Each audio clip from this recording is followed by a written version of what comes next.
नमस्कार विद्यार्थी मित्रांनो, तुम्हाला माहिती आहे का? फक्त एक चिन्ह बदललं की तुमच्या वाक्याची ताकद बदलून जाते. आज आपण शिकणार आहोत अशा वाक्याबद्दल जी ऐकणाऱ्याच्या अंगावर काटा आणतात.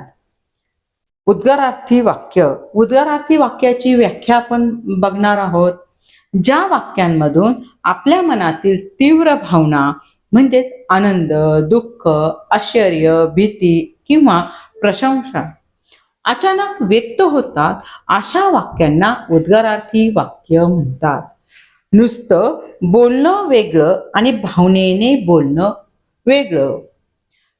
उद्गारार्थी वाक्य ओळखण्याची सर्वात महत्वाची ट्रिक विद्यार्थी मित्रांनो काय आहे? वाक्याच्या याच्यामध्ये उद्गारवाचक चिन्ह येतं आणि हे उद्गारवाचक चिन्ह आलं, आश्चर्यकारक भाव असेल, त्या ठिकाणी भीती, प्रशंसा, दुःख, आनंद या तीव्र भावना ज्या ठिकाणी असेल ते उद्गारार्थी वाक्य होय. यासाठी आपण 5 जबरदस्त उदाहरणं बघणार आहोत. पहिलं आहे आश्चर्याचे. उदाहरणार्थ, बापरे एवढा मोठा हा हत्ती. बापरे नंतर उद्गारवाचक चिन्ह आहे, वाक्य संपल्यावर पण उद्गार चिन्ह आहे. जेव्हा आपण एखादी गोष्ट अपेक्षेपेक्षा खूप मोठी पाहतो तेव्हा आपल्या तोंडातून अचानक हे शब्द बाहेर पडतात. येथे बापरे हा शब्द भीती मिश्रित आश्चर्य दाखवतो. दुसरं सांगितलेलं आहे आनंदाचे. उदाहरणार्थ, वा काय सुंदर दृश्य आहे हे. स्पष्टीकरणामध्ये आपल्याला बघायचं असेल, एखादा निसर्गरम्य जागा किंवा सुंदर वस्तू पाहिल्यावर जो आनंद होतो तो या वाक्यातून स्पष्ट होतो. वा हे आनंदाचे प्रतीक आहे. तिसऱ्या याच्यामध्ये आपल्याला बघायचंय प्रशंसेचे. उदाहरणार्थ, शाब्बास असं यश मिळवत रहा.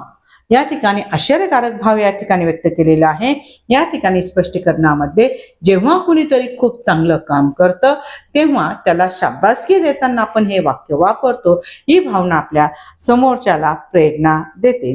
चौथं आहे दुःखाचे. उदाहरणार्थ, अरे अरे खूप वाईट झालं हे. या ठिकाणी या स्पष्टीकरणामध्ये एखाद्या वाईट घटनेबद्दल आपली सहानुभूती किंवा दुःख व्यक्त करताना अरे अरे हे शब्दांचा वापर केला जातो.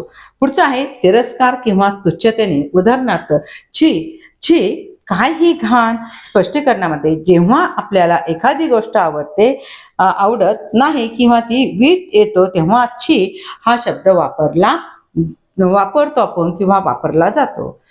मग आता तुम्ही मला कमेंटमध्ये एक उद्गारार्थी वाक्य लिहून दाखवा.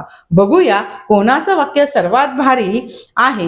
व्हिडिओ आवडला तर शेअर करा, लाईक करा आणि चॅनलला सबस्क्राईब